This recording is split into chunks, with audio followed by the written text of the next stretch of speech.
Yeah, thanks very much for staying for the second last talk. This is a very kind of generic title. You perhaps don't get much from it, but the reason for that was I wanted to try to touch on a couple of different things, and I was sort of trying to extract a common theme from those different things. So all I mean by hardware-aware QEC is that we have some kind of connection between what we're doing on the QEC side and some properties of the hardware, so of the qubit hardware.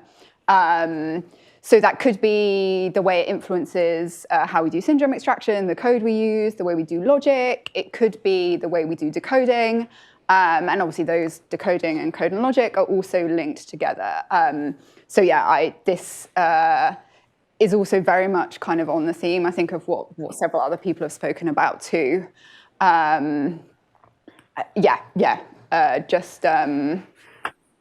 Thinking about perhaps a particular property of hardware, what it means for quantum error correction, thinking about if it sets us some constraints and therefore how we deal with those constraints, how we take advantage of particular hardware properties, and sort of the few things I will perhaps hopefully talk about, but I've perhaps been over-optimistic in what I can get through. We'll sort of touch on different aspects of that. And I think perhaps the kind of other thing I was thinking about in doing this is, and this is also not a profound point, but that clearly being very aware of the hardware when we're designing our sort of QEC and decoding protocols is going to be crucial, particularly in the shorter term. So on this kind of bridging the gap, we're going to remain with sort of limited qubit quantum resources. And so understanding how we can really make best use of those, understanding what kind of nearer term properties mean for code and logic is going to be crucial. And I'm hopefully going to touch on a couple of those things. Perhaps one of the nice things about going this late in the week means a couple of things I wanted to talk about have already had very excellent introductions, particularly the previous talk. Actually, I'm going to talk about something a bit related to some of that. So in everything I'm going to talk about today is going to be related to the surface code. And we can perhaps, again, tie that back to kind of hardware-aware QEC, and also perhaps sort of thinking in the shorter to medium term. This is a code that's particularly well-suited to certain types of hardware, particularly perhaps superconducting type hardware if the qubits are laid out on a 2D plane. And it's also very kind of useful in other ways. The logic is very well understood. And also the decoding problem is sort of very well understood, and there are particular ways we can deal with that decoding problem. So just very briefly, as we've heard in previous talks, when we're performing error correction, we measure the stabilizers across the data qubits many times in a row. We define detectors to be the combination of measurements in neighboring rounds, which we expect to be equal if no errors have occurred. And then our decoder gets fed that information and uses it to try and work out what errors have happened, and therefore the effect on our logical state. And in the surface code, the way the errors affect the detectors has a very nice representation. And that's that each error, up to some approximation, only affects two detectors. And so we can represent the decoding problem we need to solve in the surface code with a graph. So this is kind of an example one on the right-hand side here. Each of the nodes represents a detector, and the edges between them represent errors. And that means we can use nice graph-based algorithms to solve the decoding problem in this case, something like minimum weight perfect matching. So the surface code gives us some nice structure that enables us to do decoding in a certain useful way. So this, the surface code and kind of how we decode with it will come back at various points in the talk. So to move on to kind of the first more detailed topic I wanted to talk about, so this is looking at the effect of the availability or not of mid-circuit resets when we're performing quantum error correction. And this is particularly in the context of superconducting qubits, as there have sort of over the last few years been some QEC experiments where mid-circuit resets weren't available. So just to come back to the surface code and measuring stabilizers. So yeah, in this part of the talk, I'm going to be talking in a bit more detail about syndrome extraction circuits. So the way in which we measure the stabilizers. And this is the standard way of doing so. So we have an auxiliary qubit at the top that's used to measure the stabilizer. It interacts with 4 data qubits to measure the stabilizer defined across those 4 data qubits. And the typical way we do syndrome extraction is we reset the auxiliary qubit, perform 2 qubit gates between it and the data qubits, and then measure the auxiliary qubit to learn our stabilizer measurement. And then we repeat this process. So this is kind of the standard textbook way of doing syndrome extraction. And then we repeat this process again and again, each time resetting the auxiliary qubit before we perform our 2 qubit gates, measure the auxiliary qubit, et cetera, et cetera. However, reset gates, particularly at kind of high fidelity and fast, can be difficult to implement on hardware in practice.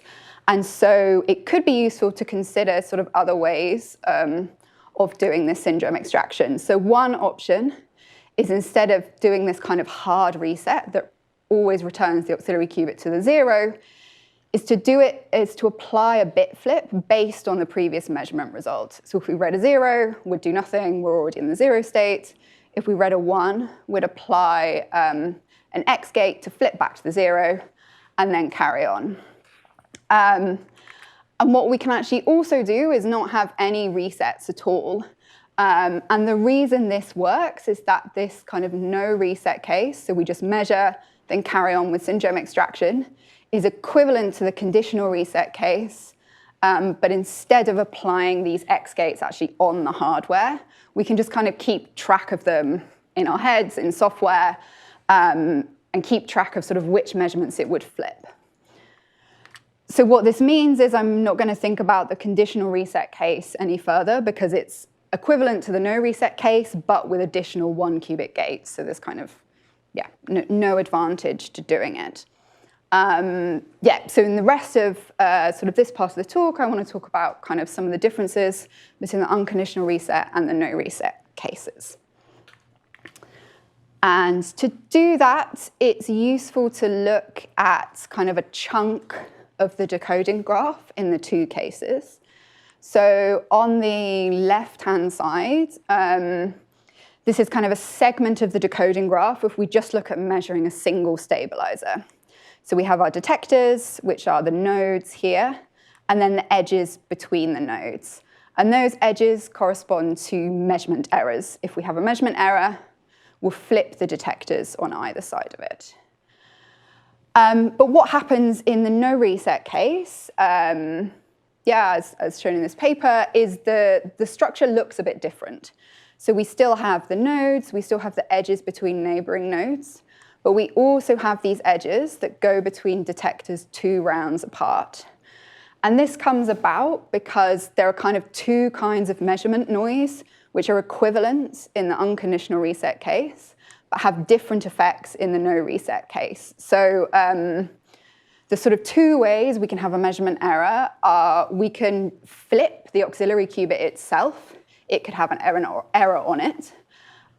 Or the auxiliary qubit could be in the correct state, but then when we actually read out the measurement, we get the wrong answer. And those have different effects on the detectors.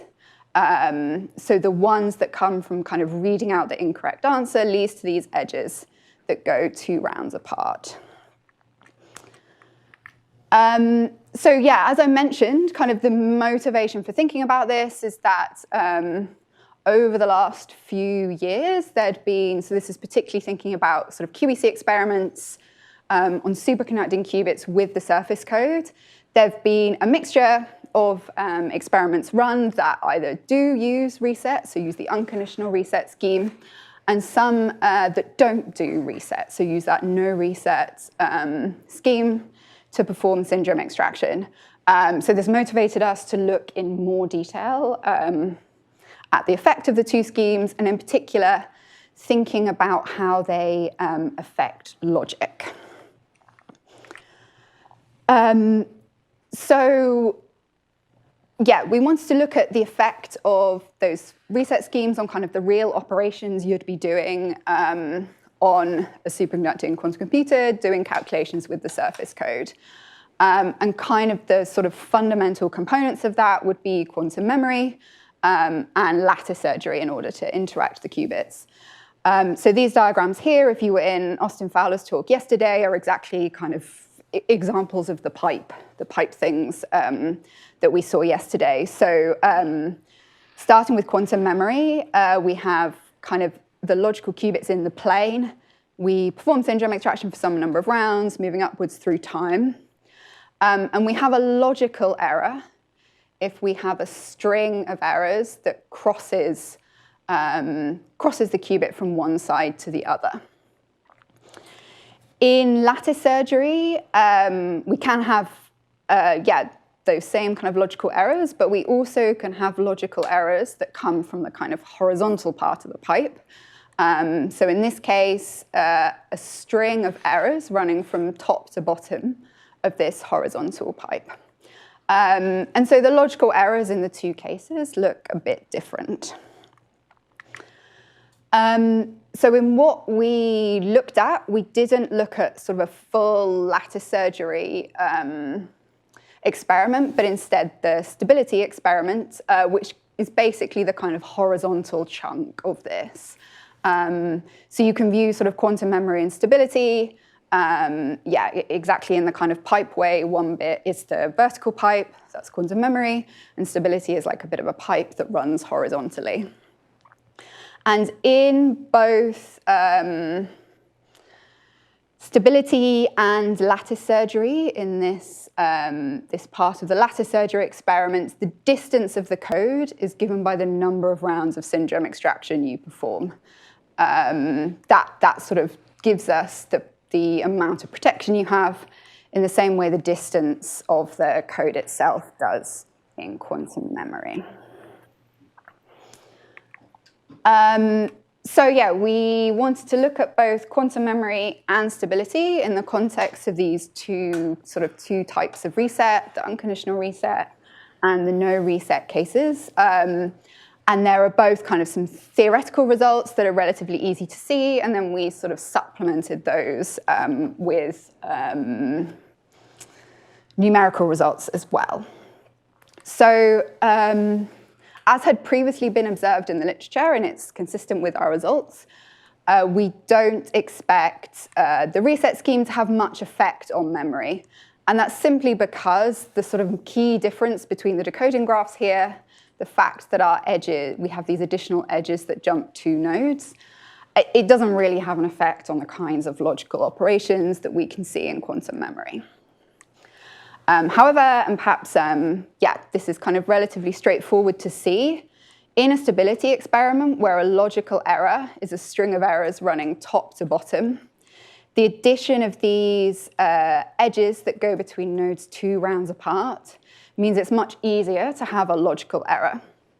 So with the no reset scheme, the distance of a stability experiment is actually halved relative to the unconditional reset scheme. So that means to have the same level of protection, you need to perform twice as many rounds of stability or lattice surgery as you would if you had unconditional resets. Yes? Sorry, this is probably a naive question, but for the memory, like I guess one basically is asking how long does my logical qubit survive in time?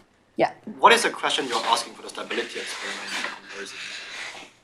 Yeah, it's kind of about survival in space in a way. So you can view it as, so one way it comes about is if you're, say, moving a logical qubit, so you have like the pipe shape, one of the examples Austin Fowler showed yesterday, where you go like this, you're kind of moving your patch through space. You can kind of think of it as like space and time have been switched. I don't know, that's a bit hand-wavy, but Yeah. So this one's sensitive to logical errors in space, whereas this is sensitive to logical errors in time. This is about keeping a logical qubit alive in time. This is about kind of keeping something alive as you move it through space. Yeah. Is this no reset error the one that supposedly that halves your distance? The likelihood of that happening seems smaller than other ones. The only way that can happen is if your measurements failed, right? Yes, exactly. So that is one of the reasons that we wanted to actually see the effect of this in simulation. Yeah, so in our simulations, we do exactly kind of as you suggest, have the readout error much less likely than the kind of bit flip error. My understanding, but someone please correct me, I'm very much not a hardware person, is kind of, there's a bit of a trade-off between those things depending on your measurement time. If you measure for longer, your readout error will be less, but then you have a higher probability of a bit flip, and vice versa. So in a sense, in our simulations, that was sort of exactly one of the motivations, like this theoretical result is going to be very dependent on what things actually look like in practice. We picked something that we felt was moderately justifiable, but really the details of the performance are going to depend on exactly the parameters. Because then, if, say, you could have double bit flips as an error model, you could argue that your code distance is halved too, right? And the memory. I mean, like if X errors always occurred in pairs, and this was part of your model, the distance would be halved too. What do you mean by X? You mean like you'd have a bit flip before you measure in one round of syndrome extraction would be correlated to a bit flip in the next round of syndrome extraction? The kinds of bit flip errors you're modeling here are just independent polys. Yeah. But, I'm just saying, like, now we added a different kind of error model to the situation, namely one where the measurement can give you an error. Actually, it counts as two errors in the code distance. I think I don't fully understand what you're saying, but perhaps we can chat afterwards. Kind of exactly as you pointed out, this is really going to depend on the details of your noise model. And perhaps actually going to, quantum memory, as we expect, things perform moderately similarly between the reset and the no reset cases. In fact, no reset slightly outperforms reset. So the dashed lines are slightly below the solid lines. And that's because reset takes time. So if you're not performing a reset, you actually kind of have less idling noise on your data qubits. So you slightly outperform the reset case. But then with stability, so kind of as we expect from the distance halving effect, the reset case, so the solid lines are significantly better than the no reset case, the dashed lines. So this is, as I said, for a particular noise model, we do have the readout error, I think a quarter of the bit flip error. But in practice, those may or may not be the exact parameters. So this is kind of just an example. It was based on a sort of superconducting inspired noise model we found in the literature. But the details will depend on exactly your hardware. But one thing to point out here, so we're showing the number of QEC rounds on the x-axis versus the logical failure probability on the y-axis. So in a sense, this isn't really fair because the no reset circuits take less time than the reset circuits. So really what we'd like to compare is for fixed logical error probability, how does the time taken to reach that logical error probability vary between the two schemes? Yeah. So the y-axis is like, what is the observable? Is it the y error? So this is for a stability experiment. So the way it actually works, you can define you have a kind of horizontal logical sheet. So it's actually you have a patch, kind of a surface code patch that actually encodes no logical qubits. and it has overdetermined stabilizers. So when you take the product of the stabilizers, you should get the identity, and that allows you to define an observable.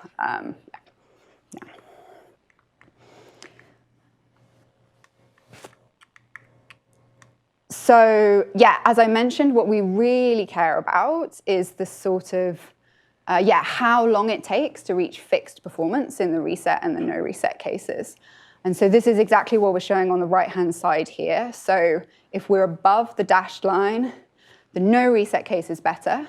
If we're below the dashed line, unconditional reset is better.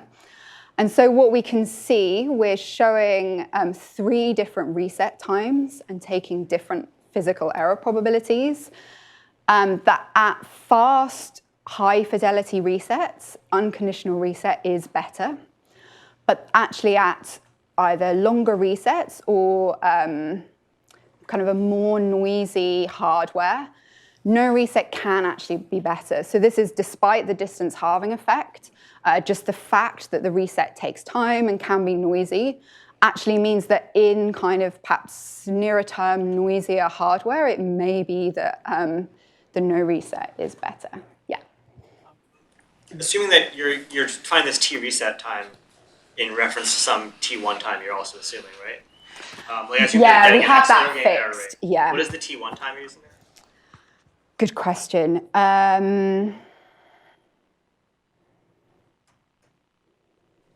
Like even in order of magnitude. I'm just wondering because 500 nanoseconds seems really long for a reset.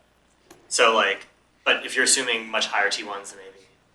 So the numbers were based on kind of things in the literature. So 500 being something like, some hardware in the literature. If I said 10 microseconds for T1 and T2, would that be reasonable? No. Am I saying the wrong thing? It's a great question. I can't quite remember off the top of my head. Great question. I'll look that up. Does the fidelity of the reset get better as you go longer, or? No, that's assumed fixed. That's a great question. We kind of fixed some things, so the error parameters are fixed, and then just the time is varying. Again, the kind of exact details will depend on really the kind of fundamentals of the noise model. But yeah, I guess the kind of ideal point we wanted to make is you have this distance halving, but really, in the longer term, when we have, or if you have available fast, high fidelity resets, it's clear that unconditional reset is better. You avoid the distance halving, you get best performance, but perhaps in the shorter term, if your resets take a long time, aren't such high fidelity, it's not necessarily the case that you do have to use those. So I will move on to the next thing I wanted to talk about. So now thinking much more on the decoding side, and this builds very nicely on some of the stuff Michael talked about, I think, yesterday. So thinking about real-time decoding. But here we did it with the surface code and actually integrated a real-time FPGA decoder, again, along the lines of what Michael was talking about yesterday, into the Rigetti quantum computer and performed a real-time error correction experiment. So just briefly to remind you, or if you weren't in Michael's talk yesterday, so real-time decoding in a very hand-wavy way is about moving quickly around this loop. So we have our qubits at the bottom.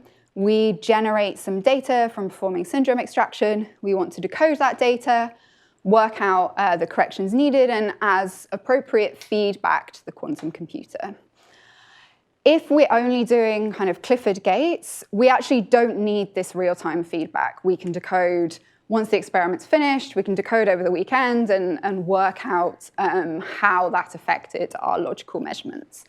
But where the real-time aspect, so having to decode as we go, comes in, is when we want to perform a non-Clifford gate. So kind of one of the standard ways of performing such a gate is to prepare this T-state, perform a 2-qubit interaction with the qubit you want to apply the T-gate to, measure that T state, and then measure the second qubit, and then depending on that measurement outcome, apply or don't apply this gate here. And we need to apply that gate before we can move on to the next thing in our circuit. So what that means is we need to perform error correction to get the error corrected value of this measurement as quickly as possible and in real time. So doing it in real time means two things. Firstly, that we have high throughput. So that means that we're keeping up with the rate of data generation on the quantum computer to avoid the backlog problem, which is something Michael spoke about yesterday. And the other aspect is we want to perform this decoding with low latency. So we want this time between kind of finishing measuring this qubit here and applying the gate up there to be as short as possible. So this, high throughput and low latency is particularly crucial for superconducting qubits that have very fast cycle times. We don't really want the decoding to be holding up our calculation. We want to keep moving as quickly as possible. So what we did was integrate a real-time FPGA decoder. So an FPGA is, okay, I'm not the person to explain this, but classical hardware that enables, that enables parallelism and kind of optimized decoding. And you can also integrate it quite closely that gives us this kind of low latency. So we integrated such a decoder with the Rigetti control system that was then connected to their quantum computer.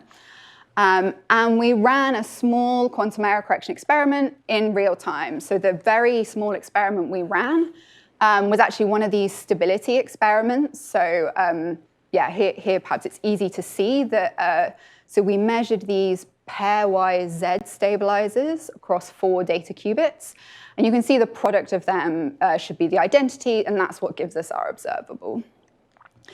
And as with, up to some caveats, all sort of surface code experiments, that gives us a nice graph-like decoding graph. It allows us to use, as I said earlier, certain methods for performing decoding that can be done very efficiently. So the decoder we used was a version of a union find decoder, which is an algorithm that's particularly well suited to implementing on hardware. And the particular version is based on this paper here. But really the kind of key thing is it's a method for performing decoding on one of these graph-like decoding problems that really lends itself to being implemented on hardware, and therefore to that kind of high throughput and low latency decoding that we really need in the superconducting case. And these are the results. So on the left, I'm showing the logical error probabilities versus the number of decoding rounds. So the real-time decoded part is shown in kind of the dark turquoise color, and then compared to a software decoder in orange.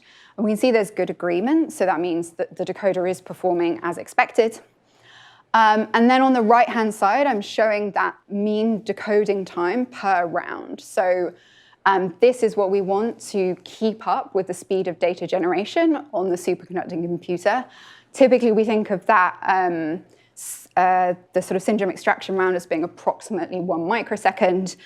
And you can see up to 25 decoding rounds, we are managing to achieve, at least on average, that decoding time of 1 microsecond per round. And so the second aspect of real-time decoding I mentioned is, not only keeping up with the speed of generation, but also being sure to have low latency, so being able to feed back that corrected result as quickly as possible. So we also looked at the speed of the feedback, as shown on the right here. So again, the number of decoding rounds is shown on the x-axis. And then we plot the total latency. So this is the total time from when you finish measuring that bottom qubit to feeding back your correction into the experiment. And we want that to be, as fast as possible, because we can't move on to our next part of the experiment until that's complete. And so what we were finding up to the nine rounds shown here is that this sort of total time is under 10 microseconds, approximately reaching the 10 microsecond mark at 9 rounds. And this is a good, low latency observation. So just to say, this is, this like real-time decoding.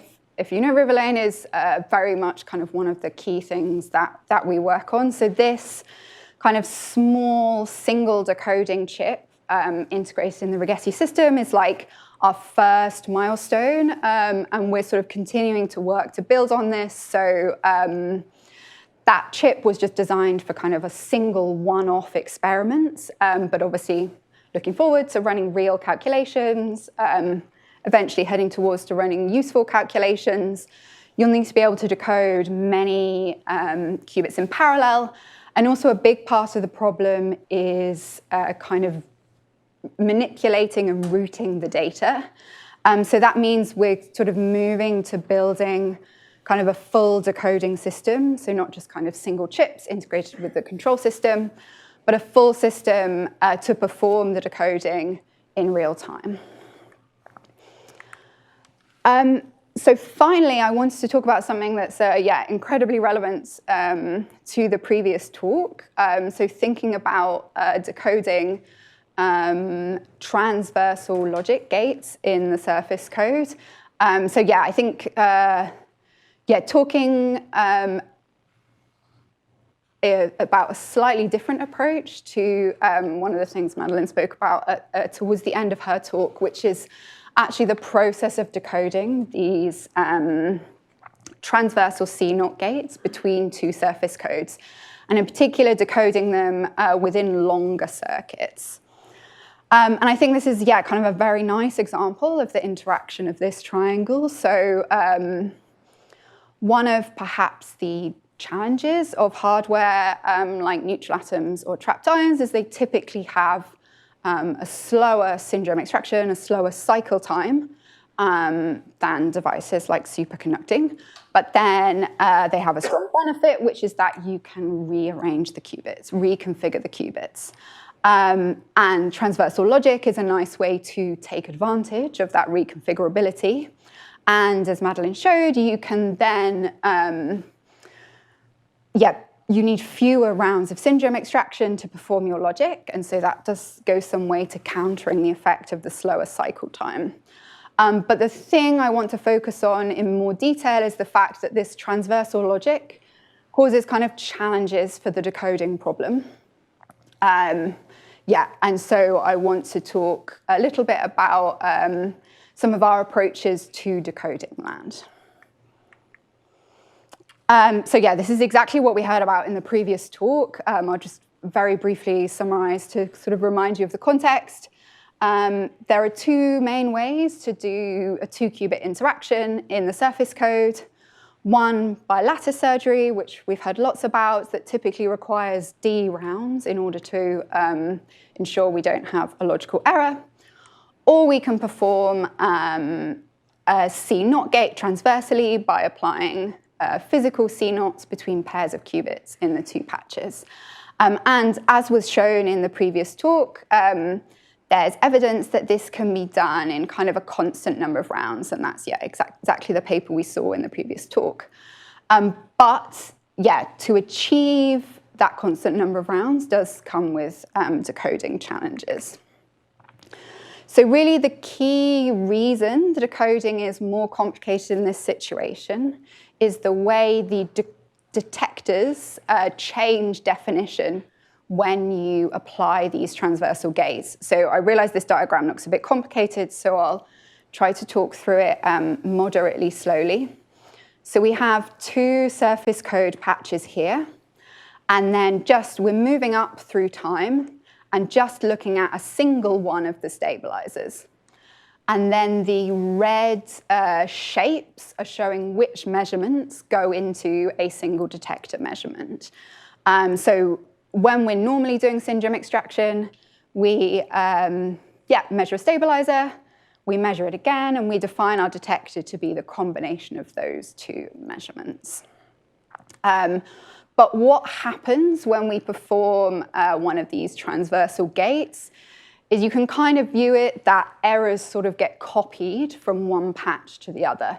So if we had an X error on this, this patch on the left, when we perform the transversal C0 gate, it would kind of copy that error over to the patch over here. And what that means is we can't just define our detectors to be the combination of measurements in neighboring rounds anymore, because they wouldn't all be deterministic. We end up with some places, and this kind of thick red line is an example, where we actually have to take the combination of 3 measurements, 1 in the patch on the left, 2 in the patch on the right, in order to give us our detector. And yeah, these detector definitions are talked about in various papers. And the problem with these detector definitions that involve 3 measurements is it means we don't have our nice graph-like model of the detectors and the errors anymore. We can end up with some errors that flip 3 detectors. So for example, you can see this measurement on the left here is involved in its usual detectors with its neighboring rounds, but it's also involved in this third one over here.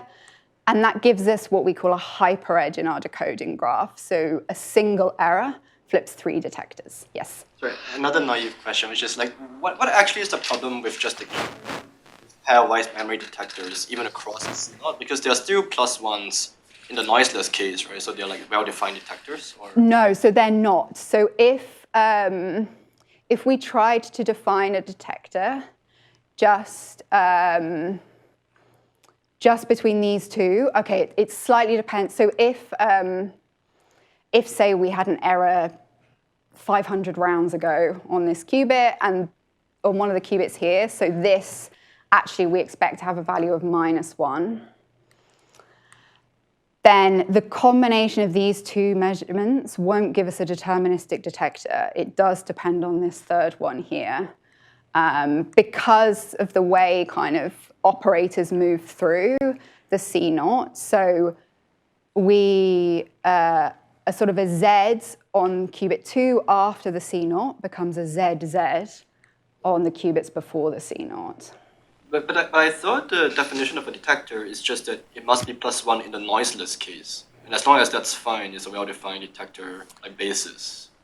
Okay, that's true. So yeah, so if at the beginning of time, all of these were, if with no errors, we expect all of these to be 0, then you're right that even we'd necessarily expect the combination of these 2 to be 0.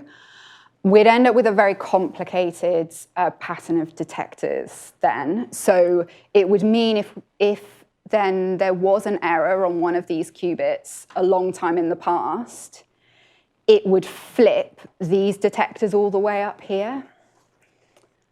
So yes, okay, you're right, that could be a valid definition, but it would give us an even worse model. You could have, errors flipping kind of detectors a long way in the future.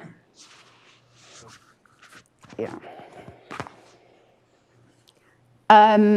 So this kind of brings a few challenges. So firstly, as I've mentioned, we now have these hyperedges. We can't use our nice graph-based decoders anymore, but maybe that's not a problem. Michael yesterday was talking about decoders that are can be applied to kind of more general things. In the previous talk, we also heard about some decoders that we kind of applied more generally.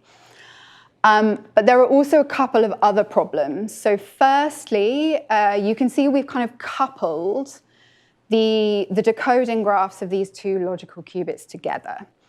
And if we keep applying CNOT gates between lots of logical qubits quite close together, we'll be coupling and coupling and coupling and coupling our decoding graphs together. And we'll end up with this very large, quite complicated decoding graph that's across many logical qubits. And that will become very difficult to decode. And they sort of discuss in this paper, you could actually end up with kind of an exponential decoding volume. You can imagine if you kind of have a tree of CNOT gates fanning outwards. And so that's a problem. And the other difficulty is our decoding graph is now kind of very dependent on the exact gates that are going on around it. And so if we want to be decoding kind of at reasonable speed, it's very difficult to keep sort of reconfiguring a decoder to solve a problem that's slightly different. So this brings sort of a couple of challenges. A few challenges that need to be looked at. So our way of approaching this problem is what we called the ghost protocol. It wasn't my name. I don't have that such a good sense of humor. And essentially what we do is break down this hyperedge into two separate edges in the respective decoding graphs of the two logical qubits. And the reason this is called a ghost protocol is that these edges didn't exist before we broke them down. So they're kind of ghosts. They're not really there in the real graph. So you might think, well, that seems like a very easy solution. Surely there's some kind of catch. And yes, you can't just break down an edge and sort of ignore the fact that really that was one combined edge. So the way that means we have to just solve the decoding problem is through a kind of iterative method to include the correlations between these two edges. So in practice, what we do is decode the two things separately. And then depending on whether we think we need these edges to solve our decoding problem, we sort of pass that information across to the other logical qubit to kind of include the correlation between those two edges. And we repeat this process a number of times, which we determine empirically. One thing to mention is that there are some other approaches to this problem, one of which we had a little bit about in the previous talk. So they approach it in a slightly different way. So my understanding, but obviously Madeline would be better placed to explain it than me, is instead of breaking down the hyperedge in this way, there's some kind of exploration of the way the sort of logicals move through the gates that allow you to kind of trim some of these hyperedges. So that, from my understanding, allows them to avoid the iterative process that we have. But what our method was really seeking to tackle is this kind of the sort of uniform structure of the decoding problem, and the fact that by doing this breaking down in this way, the decoding problems on the individual logical qubits look very similar to each other, and we don't have to sort of keep reconfiguring depending on exactly what gates are applied, depending on the outcomes of different logical operations. There are other interesting approaches to this problem.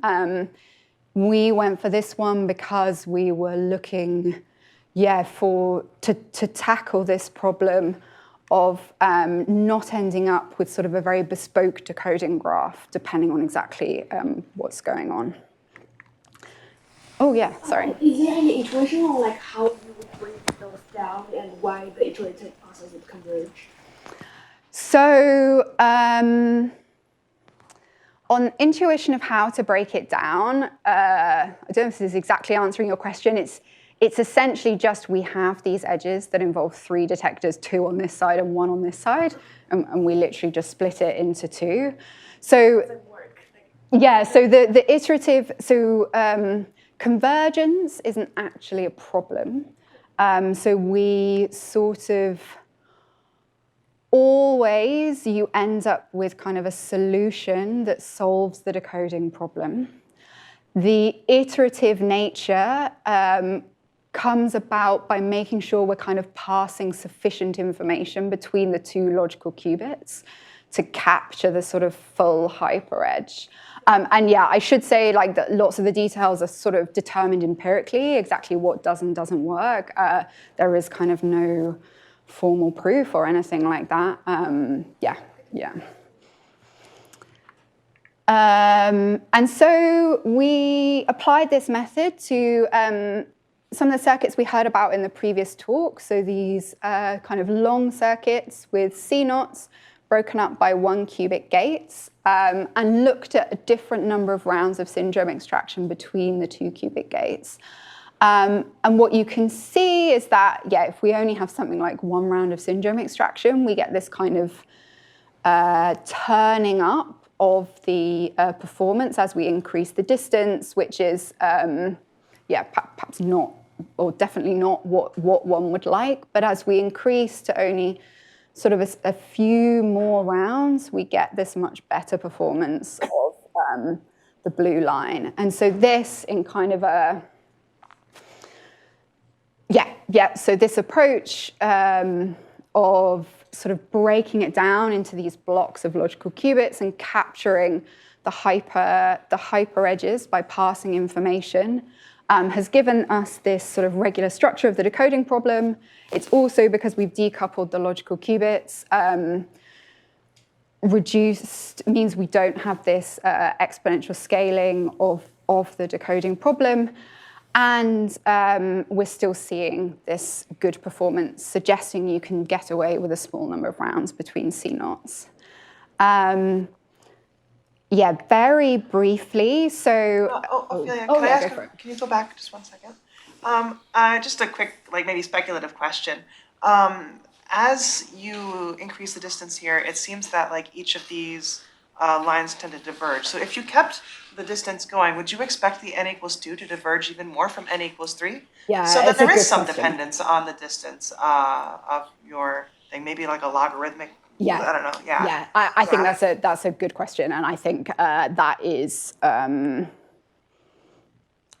probably what's evident here. It's, I guess exactly what's going to happen as we go to high distance, I don't know.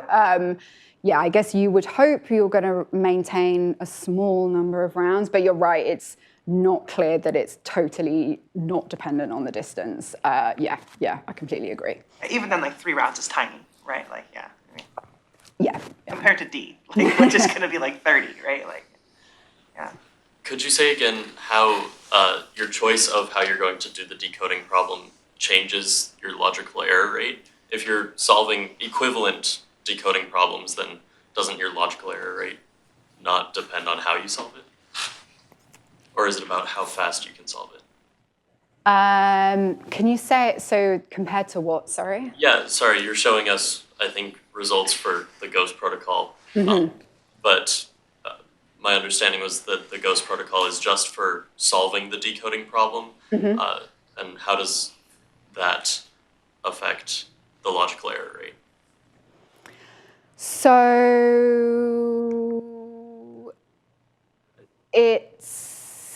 I guess it still isn't going to be kind of a perfect solution. We're capturing the correlations between these two kind of ghost edges, which is approximately capturing, kind of decoding this hyperedge, but we haven't solved, sort of totally solving this decoding problem in a perfect way. I guess in particular, it's kind of harder the closer together these C-naughts are, because the correlations can affect each other in different ways, and that's why we're seeing the logical error probability depends on the number of rounds between the C-naughts. I don't know if that answers your question. I'll ask you afterwards. Okay. Thank you. Cool. Sorry. One more question. If you used n=4, would it just track n=3 almost perfectly in this graph? I honestly don't know. That's a great question. I would guess so, and I would suspect, as you said earlier, they'd diverge a bit further along the x-axis. Yeah, it looks like the blue line's pretty straight, so I would guess so. I'd love for us to extrapolate out a little bit and see what the actual number would be for n=30, or sorry, distance equals 30.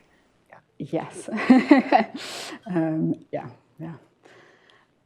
I'm out of time, am I?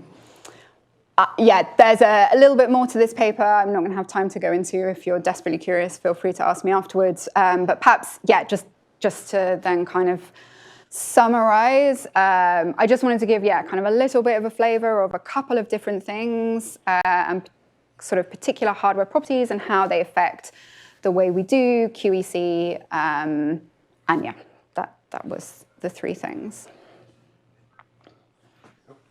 Yeah, sorry.